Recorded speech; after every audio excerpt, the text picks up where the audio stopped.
పెళ్ళైనా పండగైనా వేడుక ఏదైనా పట్టుచీరల ప్రత్యేక వేదిక వారాహి సిల్క్స్.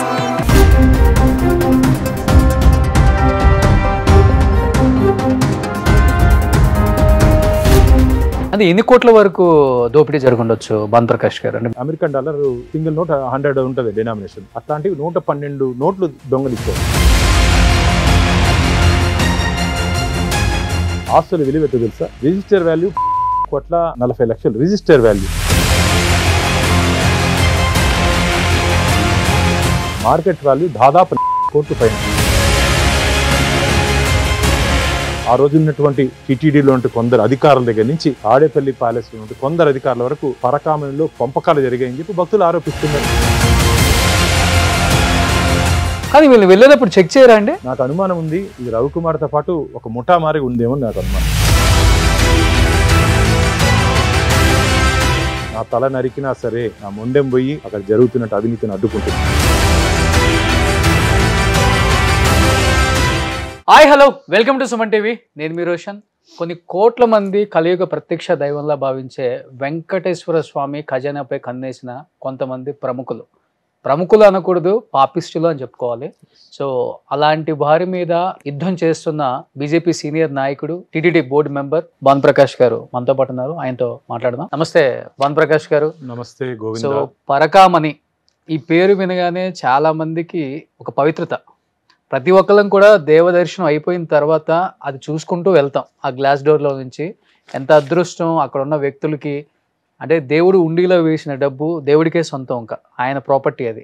అలాంటి డబ్బులన్నీ అక్కడ కింద పోసి ఉంటుంది. అందరూ దాన్ని, వాళ్ళు కూడా చాలా నిష్టగా దాన్ని లెక్క పెడుతూ ఉంటారు. మనందరం కాసేపు చూస్తూ ఉంటూ వెళ్తూ ఉంటాం. అలాంటి పరకామణిలో కాళ్ళ కింద, పంచెల లోపల చెప్పాలంటే కొన్ని ప్రైవేట్ పార్ట్స్లలో కూడా కొన్ని డైమండ్స్ అంటున్నారు, బంగారాలు అంటున్నారు, డబ్బులు అంటున్నారు, రకరకాలుగా దోపిడీ కొనసాగింది. ఆ దోపిడీ మీద మీరు ఇప్పుడు యుద్ధం చేస్తున్నారు. అసలు ఏంటి, ఎప్పుడు కనిపెట్టారు? ఎందుకంటే ఆ వీడియోలు కూడా డిలీట్ చేయడం జరిగింది టీటీడీలో. అది తర్వాత బయటకు వచ్చినాయి ఆ వీడియోస్ కూడా, అవి నేను చూపిస్తాను మళ్ళీ. ఏంటి యుద్ధం ఎంతవరకు వచ్చింది? అఖిలాండ కోటి బ్రహ్మాండ నాయకుడు, కలియుగ ప్రత్యక్ష దైవం, కోట్లాది మంది హిందువులకు ఆరాధ్య దైవమైనటువంటి వెంకటేశ్వర స్వామి. ఆ క్షేత్రం పవిత్రమైనటువంటి క్షేత్రం. మన పురాణాలు ఏం చెప్తున్నాయంటే, వెంకటాద్రి సమస్థానం బ్రహ్మాండే నాస్తికించిన వెంకటేశ సమోదేవో నభూతో న భవిష్యతి అంటారు. అంటే వెంకటేశ్వర స్వామి క్షేత్రంతో సరిసమానటువంటి క్షేత్రం కానీ, ఆ దేవదేవుడితో సరిసమానటువంటి దేవదేవుడు కానీ ఈ విశ్వంలోనే లేదని చెప్పి మనకు వరాహ పురాణం, పద్మ పురాణం చెప్తాంది. అలాంటి క్షేత్రంలో కలియుగ ప్రత్యక్ష దైవం ఆయన. ఆ దైవానికి మొక్కుని ముడుపులు చెల్లిస్తుంటే కానుకలు, హుండీలో మీరు ఇంతకుముందు అన్నారు పవిత్రమైనటువంటి హుండీ, ముడుపులు చెల్లిస్తుంటే కానుకలు. అసలు అక్కడ ఒక ప్రత్యేకత ఉంది. నిలువు దోపిడీ అంటారు. అంటే ఏదన్నా మాతృమూర్తులకి ఏదైనా ఇంట్లో ఆపద, భర్తకో బిడ్డకో ఎవరికైనా ఆపదొస్తే ఆడవాళ్ళు మొత్తం వేసేస్తారు. ఆపదొస్తే స్వామివారికి మొక్కుంటారు, స్వామి నేను నిలువు దోపిడీ ఇస్తానని. నిలువు దోపిడీ అంటే అర్థం ఏం తెలుసా? వారికి చూకున్నటువంటి చౌపోగులు కానీ, ముక్కుకుండే ముక్కు పొడకు కానీ, ఒంటి మీద గాజులు కానీ, మంగళసూత్రంతో పాటు మాతృమూర్తులు ఎంతో పవిత్రంగా భావించే మంగళసూత్రాన్ని కూడా పసుపు తాడు కట్టుకునేస్తే మంగళసూత్రాన్ని కూడా హుండీలో సమర్పించే సాంప్రదాయం అక్కడ ఉంది. అంత పవిత్రమైన హుండీలో నుంచి పరకామణికి కౌంటింగ్ పోతుంది. ఆ పరకామణిలో దొంగతనం చేసిన వ్యక్తుల్ని మీరు సుమనన్న మీరైతే ఏం చేస్తారు చెప్పండి? మీ వ్యక్తిగత మీరైతే అధికారి అయితే ఏం చేస్తారు చెప్పండి? వారి మీద చర్యలు తీసుకుంటారు కదా. చట్టరీత్యా చట్ట పరిధిలో ఎఫ్ఐఆర్ నమోదు చేసి through proper channel, through proceed కోర్టుకి పంపించి కోర్టు ద్వారా వాళ్ళని శిక్ష పడేంత వరకు ఒక అధికారికి మీరు చర్యలు తీసుకుంటారు కదా. కానీ పూర్తిగా ప్రొసీజర్ ల్యాబ్స్. మనమేమి గాలి మాట్లాడట్లా, ఆధారాలతో మాట్లాడుతున్నాను నేను. ఇది వచ్చి విజిలెన్స్ రిపోర్ట్. పరకామణిలో రవికుమార్ని పట్టుకున్న తర్వాత టీటీడీ విజిలెన్స్ అఫీషియల్ రిపోర్ట్ ఇది. దీంట్లో ఏం రాశారో తెలుసా? పేజ్ నెంబర్ 2లో పోలీస్ అధికారుల నుంచి తీవ్ర ఒత్తిడి వచ్చిన కారణంగా మేము ఈ కేసుని రోక్ అదాలత్లో రాజీకి పోయాము అన్నారు. ఓకే, ఇంతకుముందు చెప్పారు. విశ్వానికే అధిపతి ఆయన మీద ఒత్తిడి తెచ్చే అధికారి ఎవరు? తెచ్చినట్టు అధికారి ఎవరన్నా? పోలీసులు పెత్తనం ఎవరు? రాజీ బొమ్మని చెప్పిన అంత ధైర్యం ఎవరికి ఏంటన్నా? మీ ద్వారా నేను అడుగుతున్నా, సుమన్ టీవీ ద్వారా నేను అడుగుతున్నా అప్పటి నుండి ప్రభుత్వ పెద్దల్ని, రెండు టీటీడీ అధికారులని. ఎవరయ్యా పోలీస్ అధికారులు? వెంకటేశ్వర స్వామి దగ్గరికి ఇన్ఫ్లుయెన్స్ చేసి రాజీ బొమ్మని చెప్పి వాడు ఎవడో చెప్తే లోక్ అదాలత్. ఇది ఒక్కసారి హుండీలో పడిపోతే అది వెంకటేశ్వరం ప్రాపర్టీ, స్వామి ప్రాపర్టీని, స్వామి సొత్తుని వాడు దొంగలిస్తే వాడి దగ్గర నుంచి కొంతమంది గజ దొంగ దొంగలించుకున్నారు. దొంగలిస్తే గజ దొంగలు వాడి దగ్గర నుంచి పంచుకున్నారు, దొంగలించి కదా పంచుకున్నారు. దీనికి ఆధారాలు ఉన్నాయి మా దగ్గర. అంటే ఎన్ని కోట్ల వరకు దోపిడీ జరగొచ్చు భానుప్రకాష్ గారు? అంటే మీకు తెలుసు దాదాపు మీకు అఫీషియల్ రికార్డులు ఏముంది తెలుసా? రవికుమార్ దొరికాడా, వాడిని కేసు నామమాత్రపు సెక్షన్లు పెట్టి సెక్షన్ 379 ఐపీసీ సెక్షన్ 388 పెట్టారు. నిన్న జేడి లక్ష్మణ గారు ఏం చెప్పారు తెలుసా? 409 పెట్టాలంటే దీనిపైన 10 ఏళ్ళు శిక్ష పైపలకు పడే అవకాశం ఉంటే సెక్షన్లు పెట్టకుండా ఏదో చెట్టు కింద పంచాయతీ మారిగా చిన్న సెక్షన్లు పెట్టి లోకాతుల్లో రాజీ చేసుకున్నారు. ఎవరు రాజీ చేశారండి? ఆ రోజు దొరికింది యాక్చువల్గా నాకున్న ఇన్ఫర్మేషన్ ప్రకారం రవికుమారు ఒక్కొక్కటి అమెరికన్ డాలర్ సింగిల్ నోట్ 100 ఉంటుంది డినామినేషన్, అట్లాంటివి 112 నోట్లు దొంగలిచ్చాడు. ఓకే, 112 అంటే మన ఇండియన్ కరెన్సీ దాదాపు 10 లక్షల రూపాయలు. ఏదో 9 అన్నారు కదా, 9 నోట్లు ఏదో వచ్చినాయి. 9 కాదండి, 9 నోట్లని వీళ్ళు ఎఫ్ఐఆర్ లో రాశారు. అవును, దొరికింది 112. ఓకే, అంటే కేసుని నీరుగార్చే ప్రయత్నం, దొంగ పట్టుకుంటానే ఏ విధంగా శిక్షించాలనే ఆలోచన పోయి ఏ విధంగా తప్పించాలనే ఆలోచనతో పనిచేసినటువంటి ప్రబుద్ధులు వాళ్ళు. అంటే ఈ తెర మీదకి ఎలా వచ్చింది 100 కోట్ల దాకా దోపిడీ జరిగింది అనే? అది నేను చెప్తా మీకు. ఈ రవికుమార్ దగ్గర నుంచి ఆస్తులు బదలాయించుకున్నారు. ఆస్తుల విలువ ఎంత తెలుసా? Register value 14,40,00,000 register value. Okay, market value దాదాపు 40 కోట్ల పైన, 40 కోట్ల పైన దేవుడికి రాయిచ్చారంటున్నారు వీళ్ళు.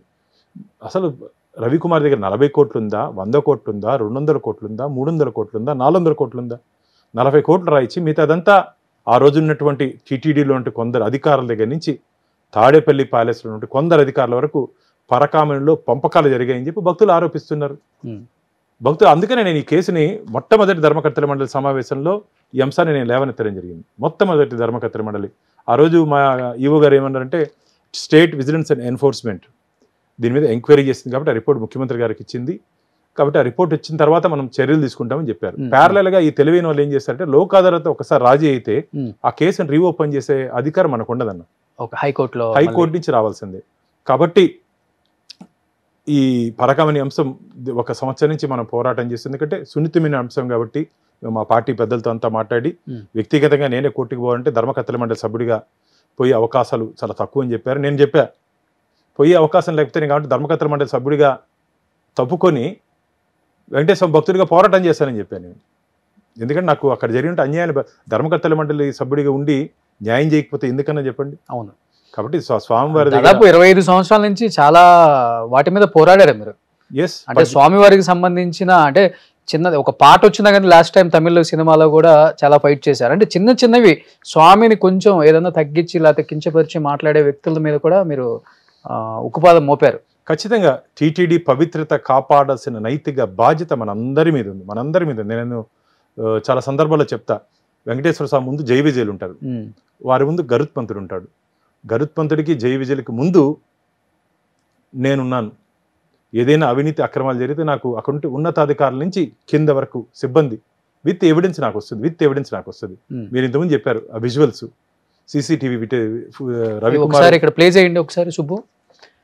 ఇప్పుడు ఏవైతే విజువల్స్ ఉన్నాయో టీటీడీ సిస్టమ్ నుంచి తొలగించారు. ఓకే, టీటీడీ సిస్టమ్ టీటీడీ అధికారుల దగ్గర లేదు. ఓకే, ఈ విజువల్స్ మామూలుగా ఏం చేయాలంటే ఏదైనా కేసు కట్టేటప్పుడు పంచనామా చేసి ఆ పూర్వపరాలు కోర్టుకి సమర్పించాలి. ఓకే, ఈ విజువల్స్ అని కోర్టుకి వేయాలి. ఇప్పుడు ఆ వ్యక్తి పేరేంటి?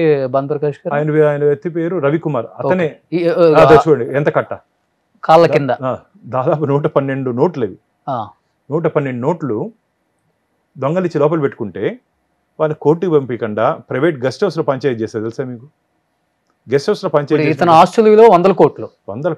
ఓకే, 100 కోట్లు. అంటే ఎన్ని సంవత్సరాల నుంచి జరుగుతుందో కూడా తెలియదు. ఇప్పుడు కోర్టు అత్యున్నత న్యాయస్థానం విచారణ జరుగుతుంది కాబట్టి అన్ని పరకామంలో పంపకాలు అందరూ బయట వస్తారు, అందరూ బయట వచ్చే అవకాశం ఉంది. కానీ వీళ్ళు వెళ్ళేటప్పుడు చెక్ చేయరా అండి? నాకు అనుమానం ఉంది ఇది రవికుమార్తో పాటు ఒక ముఠా మారి ఉందేమో నాకు అనుమానం. ఎందుకంటే ఇప్పుడు మీరు కానీ నేను కానీ పరకామని లోపల ఎంటర్ అయితే ఇప్పుడు మీ చేతిలో వాచ్ ఉంది, అవును, వాచ్ కట్టుకుని పొరపాటు లోపల పోతే పరకామణిలో వదిలేసి రావాల్సిందే. నేను నా చేతిలో కడియం ఇవన్నీ చైన్లు ఉన్నాయి, నేను కానీ పొరపాట్లు అంటే అడిగి పెట్టేదానికి లేదు, అన్ని తీసేయాలి. పొరపాటు మన కానీ అడిగి లోపల పెడితే అన్ని అడేసి వచ్చాయి. అంత పకడ్బందీ తనిఖీ ఉన్నటువంటి పరకామణిలో ఇంత జరిగిందంటే ఖచ్చితంగా అక్కడ కొందరు గ్రూప్ అయి చేసినటువంటి దొంగతనంగా నేను భావిస్తున్నాను. Okay okay. కానీ దొంగతనం బయటపడిన తర్వాత వారిని దొంగని దొరని చేశారు, దాతని చేశారు. దొంగని దాతని చేశారు. దాతని ఎందుకు అడగచ్చు మీరు? దొంగ రవికుమార్ నుంచి టీటీడీకి ఆస్తులు బదలాయించుకునేది ఏందన్నా? అవును. ఏమయ్యా వెంకటేశ్వమి దొంగ దగ్గరించి ఆస్తులు తీసుకునే పరిస్థితి ఉందా స్వామివారికి? స్వామివారి పవిత్రత దెబ్బతీసే విధంగా మీరు కదా వివరించింది. ప్లస్ బోర్డు లేదు రెజల్యూషన్లో. ఇంకోటి, ఇప్పుడు సుమన్ టీవీ యాజమాన్యము, రోషన్ అన్నో, నేను, మీ కెమెరామన్ను వెంకటేశ్వర మీద భక్తితో శ్రద్ధతో మన ఆస్తులు రాసియాలనుకోండి, దానికి ఒక ప్రొసీజర్ ఉంది. ఏం చెప్తుందంటే ప్రొసీజర్, ఎండోమెంట్ యాక్ట్, మా ఎండోమెంట్లో as per rule 159(2) to 160 Chapter 11 issued in GOMS number 311 Endowment Department 9/4/1990 ఏం చెప్తోందంటే publication notices has to be given in daily news papers duly calling for objections and suggestions. ఇది ఇచ్చిన తర్వాత మాత్రమే మేము ఆస్తులు తీసుకోవాలని చెప్పి చట్టం చెప్తోంది. చట్టాన్ని వీళ్ళు ఏం చేస్తారు తెలుసా? చట్టం వైసీపీకి చుట్టంగా మారిపోయింది. ఇది బోర్డు గవర్నమెంట్ సపోర్ట్ గట్టిగా ఉందంటారు ఆ టైంలో. అందుకనే వైసీపీ చుట్టంగా మారిపోయింది. Board resolution number 159 dated 19/6/2023. దీంట్లో బోర్డు రెజల్యూషన్ ఏం రాసుకున్నారు తెలుసా? In the instant case publication of notices in daily news papers duly calling for objections suggestions from the public was not called due to time constraints. అంటే మాకు సమయం లేని కారణంగా మేము పబ్లికేషన్ ఇయ్యలేదు అంటున్నారు. ఏం సమయం అయ్యా? ఎందుకు సమయం లేదైతే? అంత తొందర ఎందుకు అయ్యా మీకు? దీంట్లో ఇంకో లోతుపాటు ఉంది. ఇంకోటి తెలుసా? ఇది వచ్చి రవికుమారు టీటీడీకి నేను రాయిస్తాను అని చెప్పి అఫీషియల్ లెటర్, ఇవన్నీ అఫీషియల్ లెటర్ ఇచ్చారు టీటీడీకి. ఓకే, రవికుమారు నేను ఆస్తిని టీటీడీకి రాయిస్తానని వీళ్ళే, అంటే ఆయన దగ్గర బెదిరించారు, వాళ్ళ కొంత తీసుకొని ఇందుకు రాయిచ్చారు. ఈ డేటెడ్ ఎప్పుడు చెప్పండి? 19/5/2023. 19/5/2023. బోర్డు రెజల్యూషన్ ఎప్పుడు తీసుకున్నారు మీరు? 19/6/2000, ఒక నెల ముందు. సమయం సరిపోదే మీకు? పేపర్ నోటిఫికేషన్ ఎందుకు ఇవ్వలేదు? అంటే ఎందుకు ఈ దాపరికాలు? ధార్మిక క్షేత్రంలో దాపరికాలు ఎందుకని ప్రశ్నిస్తున్నాం. ఎవరు అప్పుడు చైర్మన్? సుబ్బారెడ్డి గారు. ఈ రోజు నేను ఉప్పు నేను నిప్పు అంటున్నాడే కరుణాకర్ రెడ్డి. ఆయన దీంట్లో వన్ ఆఫ్ ద రోజు మెంబరు. ఈయన సిగ్నేచర్ కూడా ఉంది దీంట్లో. యాజ్ ఎక్స్ అఫీషియల్ సభ్యుడిగా ఈ రెజల్యూషన్లో కరుణాకర్ రెడ్డి గారి సంతకం కూడా ఉంది. నేను ఉప్పు నిప్పు అంటున్నాడు కదా, ఎందుకు సంతకం పెట్టావయ్యా నువ్వు? ఇది తప్పు, ఆస్తులు బదలాయించేదానికి ఏమి తొందర అని ప్రశ్నించుండొచ్చు కదా నువ్వు. అప్పుడు జేఈఓ ధర్మారెడ్డి, ఈ ఫుల్ ఛార్జ్ ఈఓ ధర్మారెడ్డి, అందరూ కలిసి టీటీడీలో నియమ నిబంధనలు అన్నింటినీ తొంగలో దొక్కారు. దీనికి సమాధానం చెప్పాలి వాళ్ళు. ఇది చాలా తప్పు అన్న, తప్పుడు నిర్ణయాలు తీసుకునేసి. ఇంకో తమాషైన విషయం అంటే 2019 నుంచి 2024 వరకు మీరు టీటీడీ రెజల్యూషన్స్ మేము బోర్డులో నిర్ణయాలు తీసుకుంటే టీటీడీ వెబ్సైట్లో పెడతాం. 2019 నుంచి 2024 వరకు వెబ్సైట్లో పెట్టలేదు తెలుసా? ఎందుకంటే ఇవన్నీ బయటపడతాయి, ప్రశ్నిస్తారని చెప్పి. ఎందుకంటే టీటీడీకి ఈ అవకాశం లేదు. మనం సమాచార హక్కు చట్టం కింద టీటీడీ రాదు. ఓకే, కాబట్టి ఆ అవకాశం లేని కారణంగా దాన్ని ఆసరాగా తీసుకొని వాళ్ళు వెబ్సైట్లో పెట్టకుండా ఇలాంటి దరిద్ర పనులన్నీ చేస్తారు. ఎందుకు నిన్న ప్రెస్ మీట్లో చాలా ఎమోషనల్ అయ్యి కళ్ళంబట్టి నీళ్ళు కూడా పెట్టుకోవాల్సి వచ్చింది. నా భార్య పిల్లలు కూడా ఏదేమైనప్పటికి కూడా, ఎవరు భయపెట్టినా లేకపోతే చంపేస్తామని బెదిరింపులు వస్తున్నప్పటికి కూడా నువ్వు పోరాడు, ఏదైతే అది అయిందని చెప్పేసి క్లియర్గా చెప్పారు. మా ఇంట్లో కూడా అని చెప్పేసి నిన్న ఎమోషనల్ అయ్యారు. అదేగాక నిన్న కార్యక్రమానికి కూడా మంచి మంచి వాళ్ళు విచ్చేశారు. పూర్వ జస్టిస్ కానీ, లేకపోతే మన జేడి నారాయణ గారు, తర్వాత రంగరాజన్ గారు వచ్చారు, ఎల్వి సుబ్రహ్మణ్యం, మాజీ తాళ్ళపాక వంశీకులు రాఘవ గారు, విశ్వ హిందూ పరిషత్ రవి గారు, ఆయన జేడి లక్ష్మీనారాయణ గారు, మన వీరు రంగరాజన్ గారు, అందరూ మేధావులు అందరూ వచ్చారు. ఇప్పుడు నేను భానుప్రకాష్ మాట్లాడితే రాజకీయ కక్ష, భానుకి వ్యక్తిగత స్వార్థం. నాకు వ్యక్తిగత స్వార్థం ఏం లేదు. మీరు ఫ్యామిలీ విషయాలు అవుతారు, నేను పాలసీ విషయం మీద మాట్లాడతాను.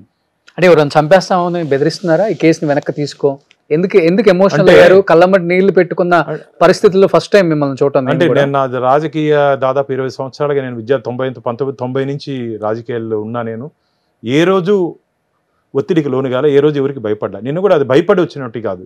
నిన్న ఏం జరిగిందంటే, ఈ మీటింగ్ పెడుతున్నాను నేనని చెప్పి తెలిసినటువంటి ఈ దుర్మార్గులు ఆ 10 మంది ఎవరెవరు మీరు ఇంతకుముందు చెప్పారు, ఆ 10 మందికి ఒక వీడియో చేయించారు. వీరు మనిషి దగ్గర ఆ పిల్లి వేశారు చూడండి, శ్రీనివాస్ అని. అతని దగ్గర ఒక వీడియో చేయించి ఆ రవికుమార్ దొంగలిచ్చిన వ్యక్తి భార్య దగ్గర నేను 5 కోట్లు డిమాండ్ చేసినట్టు, ఏది ఈ విషయం బయటకు మాట్లాడుకొని ఉండడానికి 5 కోట్లు మీరు డిమాండ్ చేశారని నా దగ్గర సాక్ష్యాధారం ఉన్నాయని చెప్పి ఆయన దగ్గర విడుదల చేశారు. ఆ వీడియోని వీళ్ళకి పంపించారు. మామూలుగా మేధావులు ఇలా పెద్ద హై ప్రొఫైల్ ఉన్నట్టు రిటైర్డ్ చీఫ్ జస్టిస్లు కానీ, జేడి లక్ష్మీనారాయణ గారు కానీ, సుబ్రహ్మణ్యం గారు ఇట్లా కాంట్రవర్సీలో పోరు. ఒకవేళ ఏదైనా కాంట్రవర్సీ ఉంటే రారండి వాళ్ళు. మనకెందుకు క్లీన్గా ఉండే దగ్గర పోవాలి ఆ ప్లాట్ఫామ్ అని అనుకుంటారు. ఎవరైనా మీరైనా నేనైనా అనుకుంటాం. వాళ్ళకి పంపించి నిన్న సమావేశాన్ని జరగనీయకుండా చేయాలని వాళ్ళ ఆలోచన. కానీ వాళ్ళందరికీ సమాచారం ఇచ్చినప్పటికీ అందరూ ఆ వేదిక మీద వచ్చారు.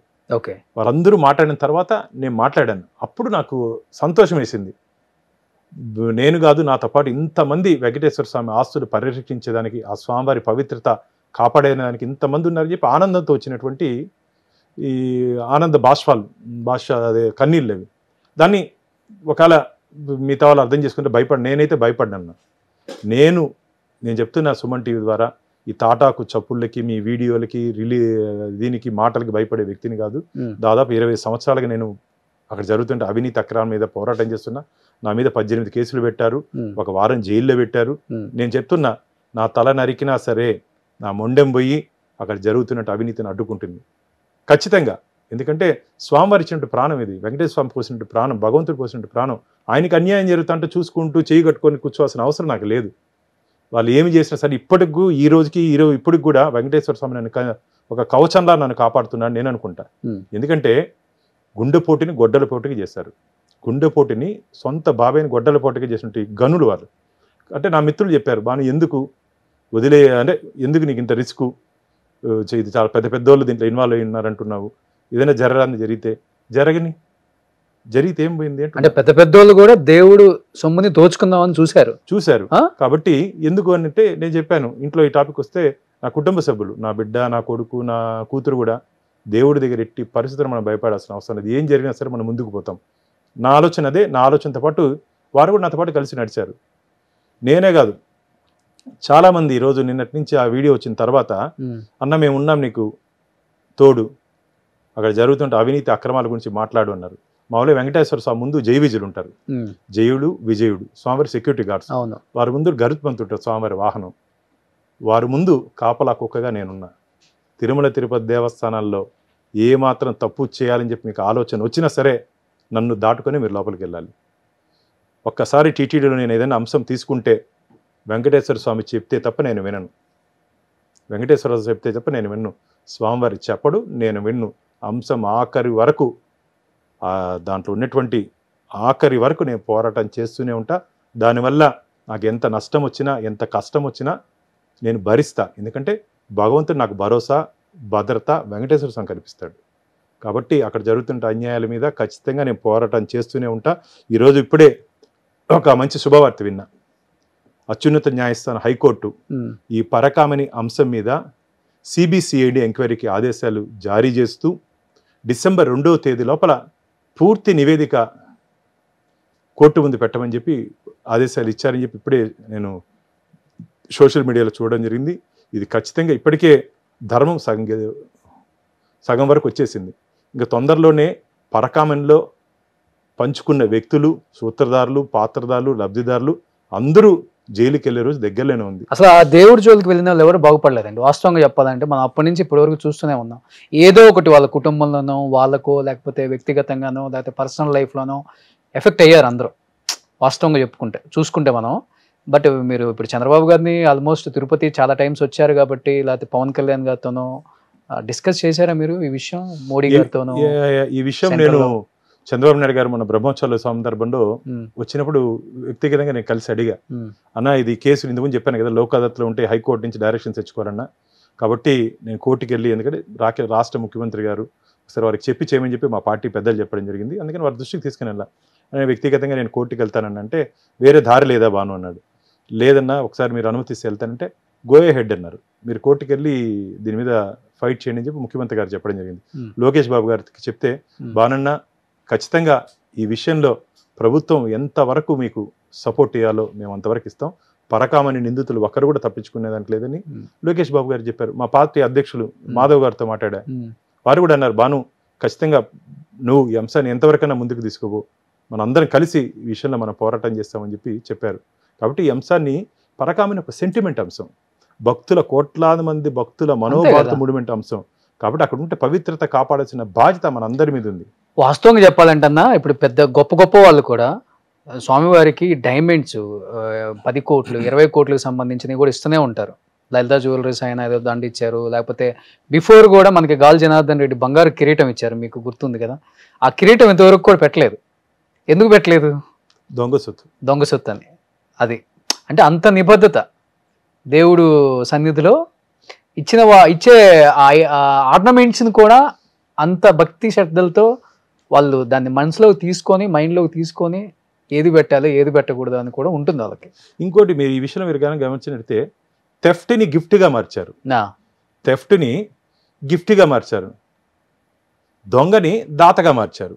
థెఫ్ట్ గిఫ్ట్ అంటే దొంగ దగ్గర నుంచి వెంకటేశ్వర స్వామి గిఫ్ట్కి ఏదో రాయిస్తులు రాయించుకున్నారు 40 కోట్లు. అవును, దొంగని దాతని చేశారు. వెంకటేశ్వర డబ్బులు లెక్క పెట్టే వ్యక్తికి 100 కోట్ల ఆస్తులా ఎక్కడి నుంచి వచ్చినాయి అసలుకి? ఓన్లీ డబ్బేనా లేకపోతే ఆర్నమెంట్స్ డైమండ్స్ అన్ని వేస్తూనే ఉంటారు కాబట్టి అవి కూడా ఏమన్నా? ఖచ్చితంగా దీన్ని లోతుగా పరిశీలిస్తే ఏమేమి జరిగిందో పూర్తి వివరాలు బయట వస్తుందని చెప్పి నాకు గట్టి నమ్మకం విశ్వాసం ఉంది. ఎందుకంటే గతంలో శ్రీకృష్ణదేవరాయల గారి సమయంలో శ్రీకృష్ణదేవరాయల గారి సమయంలో దేవాలయంలో అక్కడ నుండి వ్యక్తులు స్వామివారి నగలు దొంగలిస్తే 11 మందికి క్యాపిటల్ పనిష్మెంట్ ఉరిశిక్ష చేశారు. అంత పవిత్రమైన స్థలం అది. ఇప్పుడు దొంగలు ఇచ్చేసి దర్జాగా బయట తిరుగుతా అంటే వీళ్ళు దేవుడు చూస్తూ ఊరుకుంటాడంటాడు. పాపం పండింది, పరకామని పరాకాష్ఠకు చేరుకుంది, పాపం పండింది. వీళ్ళెవరు తప్పించుకునేదానికి లేదు. డిసెంబర్ 2వ తేదీ లోపల చాలా మంది ఉన్నతాధికారులు కూడా ఈ కేసులో తగులుకునే అవకాశం ఉంది. ఇప్పుడే నేను చూశాను, లోకాలతో రాజీ చేసినటువంటి ప్రక్రియ కూడా సరైన పద్ధతి కాదు, దాని మీద కూడా విచారణ చేయమని చెప్పి హైకోర్టు ఆదేశించారు. ఒక లోకాలతో కాంప్రమైజ్ అయ్యే కేసే కాదు ఇది. మీకు నాకు ఏదైనా గొడవలు ఉంటే మన ఇద్దరం లోకాలతో కాంప్రమైజ్ అవ్వచ్చు, కానీ ఈ సొత్తుకి ఓనర్ వెంకటేశ్వర స్వామికి విషయం ఏవిఎస్ఓ ఎస్సీఐ ర్యాంక్ అబ్బాయిది, అయింది సతీష్ది సిఐ ర్యాంక్. నువ్వు ఎట్టబోయి రాజీ అవుతావా? సరే బోర్డుకే లేదు అధికారము. ఒకవేళ ఏదన్నా వేరే విషయాల్లో టీటీడీ ఏదైనా నిర్ణయం తీసుకుంటే మాకు ప్రొసీజర్ ఉంది. డిఎల్ఓ లా ఆఫీసర్ ఉంటాడు, ఏదైనా ఉంటే లా సెక్షన్కి పోవాలి, లా సెక్షన్ నుంచి జేఈఓకి రావాలి, జేఈఓ నుంచి ఈఓకి రావాలి, ఈఓ నుంచి బోర్డుకి రావాలి. ఇంత ప్రక్రియ అన్ని ఎక్కడ ఇదేం జరగలేదు ఈ కేసులో. ఈయన పోయినాడు, లోకాలపై రాజీ చేసుకుని వచ్చేసాడు. ఎవరిచ్చారు నీకు అధికారము? ఎవరు నేను పంపించారు? ఎందుకోసం పంపించారు? ఎవరిని తప్పించడానికి, ఎవరిని మెప్పించడానికి ఆ రోజు ఉంటే అధికారులు సతీష్ని పంపించారు? పూర్తి వివరాలు వాస్తవాలు తొందరలోనే శ్రీవారి భక్తుల ముందు రాబోతుంది. డిసెంబర్ 2వ తేదీ లోపల ఆంధ్రప్రదేశ్లో గతంలో పరకామంలో చేసిన అవినీతి పనులు అందరూ జైలుకి పోయే రోజు దగ్గరలోనే ఉంది. హైదరాబాద్లోనే పెట్టడానికి ఈ సమావేశం ఏంటి వన్ ఆఫ్ ద రీజన్ ఏమన్నా? అంటే ఆంధ్రప్రదేశ్లో కాకుండా తిరుపతిలో కాకుండా దీనికి ముఖ్య కారణం ఏంటంటే, దీనికి మాకు ఎక్స్ ఈఓ ఎల్వి సుబ్రహ్మణ్యం గారు వాళ్ళ బిడ్డ పెళ్ళి ఉంది 30వ తేదీ 31వ తేదీ అన్నారు. తిరుపతికి వచ్చిపోంటే ఒకరోజు పెళ్లి ముందు ఇంకా 4 రోజులు ఉంది, 4-5 రోజులు ఉంది. కాబట్టి కష్టం బాను దీన్ని ఫస్ట్ వీక్లో పెట్టుకుంటామా అంటే, అన్న ఫస్ట్ వీక్ అన్నా ఈ కోర్టులో సీరియస్గా జరుగుతుంది కాబట్టి మనం ఇప్పుడే ప్లాన్ చేసుకుంటే మంచిదినా అంటే, అయితే హైదరాబాద్లో పెట్టుకుందాము అని చెప్పారు. వారు ఒప్పుకున్న తర్వాత నరసింహారెడ్డి గారు చీఫ్ జస్టిస్ వారు మాట్లాడితే వారు వస్తున్నారు, జేడి లక్ష్మీనారాయణ గారు వారు వస్తున్నారు, సెంట్రల్ విజిలెన్స్ కమిషనర్ శ్రీమతి రాకేష్ శర్మ గారు వారు వస్తున్నారు, తాళ్ళపాక వంశీకులు. ఆయన అయితే నాకు ఫోన్ చేశారు, సీనియర్ అడ్వకేట్ ఆయన. బానీట మరి రౌండ్ టేబుల్ పెడుతున్నా ఉంటా కదా, నాది 12వ తరము స్వామివారి సేవలో, నా 12 తరాలు స్వామివారి సేవలు ఉన్నాం మేము. ఇక్కడ జరిగినటువంటి అవినీతి అక్రమాలు చూస్తూ నేను ఊరుకోలేకపోతున్నాను, నేను వచ్చి ఏం జరిగిందో చెప్తాను. నిన్న వారు కూడా వచ్చి మాట్లాడారు. ఓకే, అంటే ఇంతమంది మేధావులు ఒకే వేదిక మీద వచ్చి, ఇంతమంది స్వామి భక్తులు ఒకే వేదిక మీద వచ్చి మాట్లాడే అవకాశం హైదరాబాద్ వేదికగా అది అయింది. అంటే ఇక్కడ వేదిక ఇదైనా సరే భక్తులందరికీ సమాచారం వెళ్ళింది. అవును, భక్తులందరికీ, శ్రీవారి భక్తులందరికీ సమాచారం చేరింది. తిరుపతిలో పెట్టినా, విజయవాడలో పెట్టినా, కర్నూలులో పెట్టినా, చిత్తూరులో పెట్టినా ఇదే కదా మెసేజ్ వెళ్ళేది. కాబట్టి వీళ్ళందరూ మేధావులు పెద్దలందరూ ఇక్కడ ఉన్నారు కాబట్టి హైదరాబాద్లో భక్తుల్లో ఒక బాధ కూడా కనిపించింది. ఎందుకంటే వాళ్ళు దేవుడిని మొక్కుకొని వేసే డబ్బు అది, మాకు ఇది జరగాలనో లేకపోతే మీరు అన్నట్టు నిలుదోపిడి ఇచ్చే వాళ్ళందరూ కూడా ఎందుకు ఇస్తారు? దేవుడి మీద ఉన్న ప్రేమతో భక్తితో ఇస్తారు. అలాంటిది ఇలా జరుగుతుంది అంటే ఏ భక్తుడికైనా బాధే. ఈ రాజకీయాలు పక్కన పెడితే భానుప్రకాష్ గారు, మీరు చేస్తున్న ఈ యుద్ధం అనేది ఇలానే ఆగకుండా ముందుకు వెళ్ళాలి. నిజంగా పరకామణిలో దోషుల్ని నిలబెట్టి జైలుకి పంపించేలాగా మీరు చేయాలి. ఆ కృషి మీరు పూనారు కాబట్టి అందరి సపోర్ట్ కూడా ఉంటుంది. ముఖ్యంగా తెలుగు రాష్ట్రాలలో ఉన్న ప్రజలే కాకుండా ఎంతోమంది దీన్ని గమనిస్తున్నారు, చూస్తున్నారు. భాష రాకపోయినప్పటికి కూడా అర్థమైపోతుంది ఆ వీడియోలు చూస్తుంటేనే. స్వామివారి సొమ్ము ఎలా తొక్కేస్తున్నారు అనేది అర్థమైపోతుంది అందరికీ. సో మీరు ముందుకు వెళ్ళాలని, ఆ దేవుడు మీకు మంచి ధైర్యాన్ని, శక్తిని ఇవ్వాలని మనస్ఫూర్తిగా నేను కూడా కోరుకుంటున్నాను. అండ్ ఏం చెప్పాలనుకుంటున్నారు లాస్ట్ అండ్ ఫైనల్గా గవర్నమెంట్? నిన్న మీరు చెప్పినట్టు మాటలకి రంగరాజన్ గారు, చిలుకు రంగరాజన్ స్వామివారు అన్నారు, నాకు చాలా సంతోషం వేసింది. భాను అభిమన్యుల్లా నువ్వు ఈ పరాకామణి అంశం కానీ టీటీడీ అంశంలో కానీ నువ్వు పోరాటం చేస్తున్నావు. నువ్వు అర్జునుడు అవ్వాలి, నువ్వు అర్జునుడు అవ్వాలి. నీ చుట్టూరు మేము ఉన్నాం. నిన్ను వచ్చినట్టు మేధావులందరూ నీతో పాటు మేము ఉన్నాం. మన అందరం కలిసి పరకామణి అంశాన్ని ఎవరెవరు తప్పు చేస్తారో అందరినీ బయట పెడతామని చెప్పి స్వామివారు చెప్పినట్టు మాటలను నన్ను కదిలించింది. ఎందుకంటే అభిమన్యుడికి పద్మవ్యూహంలోకి పోయి తగులుకునేది మాత్రం తెలుసు భాను, నువ్వు అర్జునుడి లోపలికి వెళ్ళి బయటకు వస్తావు. కాబట్టి వెంకటేశ్వర స్వామి పట్ల మనం అందరం కలిసి పోరాటం చేస్తున్నావు. నువ్వు ఖచ్చితంగా మనకు దీంట్లో విజయం వస్తుందని చెప్పారు. వారు చెప్పిన 24 గంటల్లోనే హైకోర్టు ఈరోజు సిబిసిఐడికి ఆదేశాలు ఇవ్వడం చాలా సంతోషం వేసింది. భగవంతుడు ఉన్నాడనే దానికి నిదర్శనం ఇది. వెంకటేశ్వర స్వామి కలియుగ ప్రత్యక్ష దైవం. ఆయన దగ్గర తప్పు చేస్తే ఒప్పుకునే ప్రసక్తే లేదు. వెంకటేశ్వర స్వామికి వడ్డీ కాసులుడు అని ఇంకో పేరుంది. సహస్రనామాల్లో వడ్డీ కాసులుడు అని పేరుంది. వడ్డీ కాసులు వాడికి ఇప్పుడు దొంగలిచ్చినట్టు దొంగల దగ్గర నుంచి వడ్డీతో పాటు చెల్లించుకుంటాం. వడ్డీతో పాటు ఎక్కడెక్కడ వాళ్ళ ప్రాపర్టీస్ ఉన్నాయి, ఎవరు రాసుకున్నారు, ఎవరు దాచుకున్నారో అన్నిటినీ సీజ్ చేయించి వెంకటేశ్వర స్వామి పేరు మీద అఫీషియల్గా ఇట్లా దొంగదారిలో కాకుండా అఫీషియల్గా స్వామివారి సొత్తు స్వామివారికి చేరేంత వరకు మా పోరాటం కొనసాగుతుంది. ఖచ్చితంగా నిన్న నాకు మద్దతు తెలిపినటువంటి వెంకటేశ్వర స్వామి భక్తులు, అలాగే హిందూ ధర్మ పరిరక్షణ కోసం కృషి చేస్తున్న వ్యక్తులు నాకు ఎంత మద్దతుగా నిలిచారంటే వారందరికీ సుమన్ టీవీ ద్వారా ధన్యవాదాలు తెలియజేసుకుంటున్నాను. ఎప్పటికీ మీ ఆశీర్వాదం, మీ తోడు ఖచ్చితంగా నాతో ఉండాలి. ముఖ్యంగా భగవంతుడి ఆశీర్వాదం, వెంకటేశ్వర స్వామి నాకు అండగా నీడగా ఎప్పుడు ఉంటాడని చెప్పి నమ్మకం ఉంది. స్వామివారి సుదర్శన చక్రం లోక కళ్యాణం కోసం పనిచేస్తుంది. అలాంటి సుదర్శన చక్రం మొత్తం స్వామివారి ఎవరి పట్ల ఎవరు అపచారం చేసినా, అవినీతి చేసినా అది ఉంది అని చెప్పి ఒక భయం కలిగించే విధంగా ఈ పరకామణిలో నిందితులకి శిక్ష పడుతుంది. మీరు గమనించండి, టీటీడీ చరిత్రలో నేను గమనించింది, శ్రీకృష్ణదేవరాయలు గారి చరిత్రలో మనం విన్నాం, చూడలేదు. ఇప్పుడు చూడబోతారు. స్వామివారి భక్తులు ఈ కేసులో ఎవరెవరు ఏ విధంగా తగులుకుంటారో మీరు చూడబోతారు. ఏమన్నా సిబిసిడి డీజీ అడిషనల్ డీజీ గారు వచ్చినప్పుడు కూడా వారితో మాట్లాడేది జరిగింది. నా దగ్గర ఉన్నట్టు వివరాలు ఇవ్వడం జరిగింది. నివ్వెరిపోయారు వాళ్ళు. సీనియర్ ఐపీఎస్ అధికారి వారు రవిశంకర్ గారు. ఓకే, అసలు ఏంది బాను టీటీడీలో అసలు ఎట్లా పాసిబుల్ ఇది? వ్యవస్థను మొత్తం వీరు నిర్వీర్యం చేశారు. అధికారం చేతుల్లో ఉంది కదా అని చెప్పి ఇష్టానుసారంగా వారు బాధపడ్డారు. ఏం టీటీడీ లాంటి సంస్థలు ఇంత ధైర్యంగా ఎలా చేస్తారని చెప్పి ఒక సీనియర్ ఐపీఎస్ అంటే ఇంకా ఆర్డర్స్ అప్పటికి ఈ ప్రక్రియ జరుగుతుంది.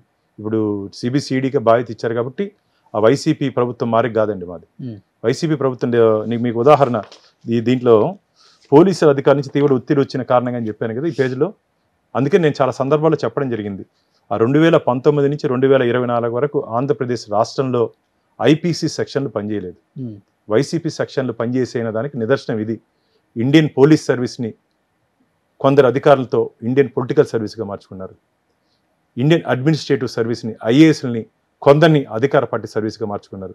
అందుకనే ఈరోజు చాలామంది నియమ నిబంధనలకు వ్యతిరేకంగా వ్యవహరించినటువంటి అధికారులు వాళ్ళు అనుభవిస్తున్నారు. ఎక్కడున్నారు? జైల్లో ఉన్నారు. అయ్యా, నేను చాలా సందర్భాల్లో చెప్పడం జరిగింది. అయ్యా, మీరు అధికార పక్షాన కాదు, ప్రజల పక్షాన ఉండండి. మనం చదువుకునింది, మన విలువలు ప్రజల కోసం ఉండాలి తప్ప అధికార పార్టీని మోయడానికి కాదు. ఎవరెవరు మోసారో ఇప్పుడు అందరూ జైల్లో చెప్పకూడదు అంటారు కదా, అది తింటున్నారు. ఇంకా చాలామంది జైలుకి పోయే ప్రమాదం ఉంది. ఇలా ఆఖరిగా ఒకటే చెప్తున్నా, వెంకటేశ్వర స్వామితో పెట్టుకోవద్దండి, దేవదేవుడితో పెట్టుకోవద్దండి. మసైపోతారు, మాడిపోతారు. గతంలో ఎవరెవరు స్వామివారి పట్ల అపచారంగా వివరించారో వాళ్ళ చరిత్ర అందరికీ తెలుసు. స్వామివారి అయితే చూసేదానికి నవ్వుగా చాలా ముద్దుగుంటాడు మా స్వామి. ఆయన పోయి దర్శనం చేసుకుంటే చాలా అందంగా ముచ్చటగా ఉంటాడు. కానీ కోపం వస్తే నరసింహస్వామి కూడా అవుతాడు. వెంకటేశ్వర స్వామి ఉగ్ర నరసింహుడిగా మారుతాడు, జాగ్రత్త అని చెప్పి అందరినీ హెచ్చరిస్తుంది. Thank you so much Bhanu Prakash గారు. గోవిందన్. సో అత్యంత శక్తివంతమైన ఒక దానికి పూనుకున్నారు మీరు. సో అది జరగాలని మనస్ఫూర్తిగా నేనే కాదు కొన్ని కోట్ల మంది కోరుకుంటున్నారు. సో మిమ్మల్ని ముందుకు నడిపించాలని ఆ దేవుణ్ణి కూడా కోరుకుంటున్నాను. Thank you. Govinda, thank you. Suman టీవీలో మీ పర్సనల్ అండ్ బిజినెస్ ప్రమోషన్స్ కోసం కింది నెంబర్కి కాంటాక్ట్ చేయండి.